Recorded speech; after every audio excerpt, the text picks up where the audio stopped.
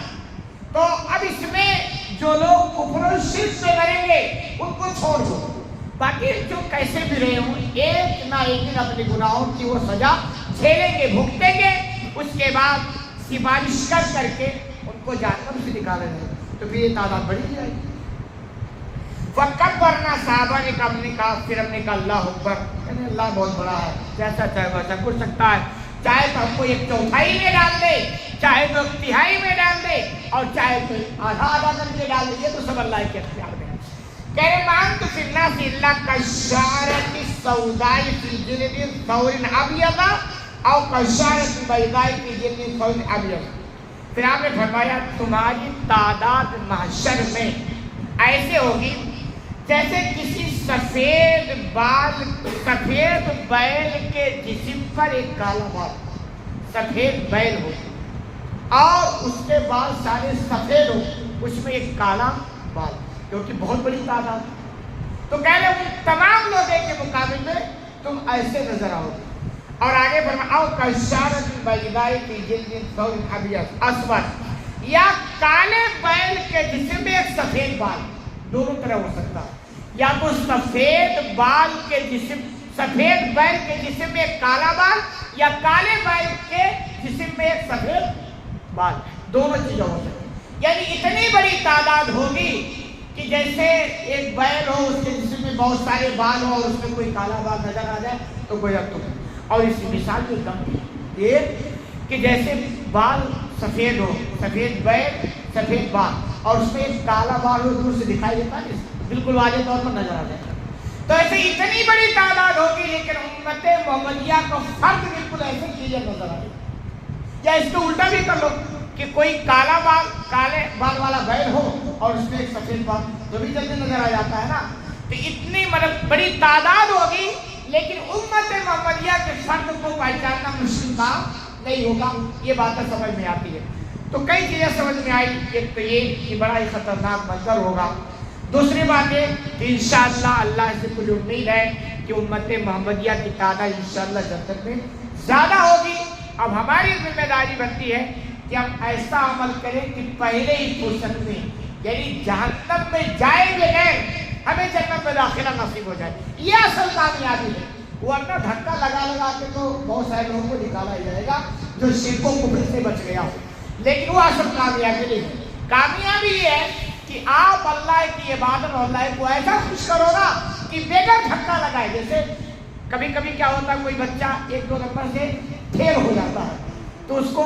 مدرسے یا اسکول کا رول ہوتا ہے 1-2 نمبر دھکا، ترقی ہوتی ہے، اس کو ترقی دے دو، تو پاس تو ہوا لیکن پیچھے کیا لگ گیا، ایک دھبا لگ گیا، بھائی دھکا لگا کر کے اس کو پاس کیا گیا ہے۔ اور ایک ہوتا ہے اپنے بلبوتے پر، تو یہ کام ایسا کرو کہ دھکی کی ضرورت نہ پڑے اپنے بلبوتے پر، اور پہلی فرصت میں تم کو جنت کا داخلہ نصیب ہو جائے۔ اللہ رب العالمین سے دعا ہے الہی العالمین تمہیں کہنے سنے جانا عمل کرنے کی توفیق عطا فرما۔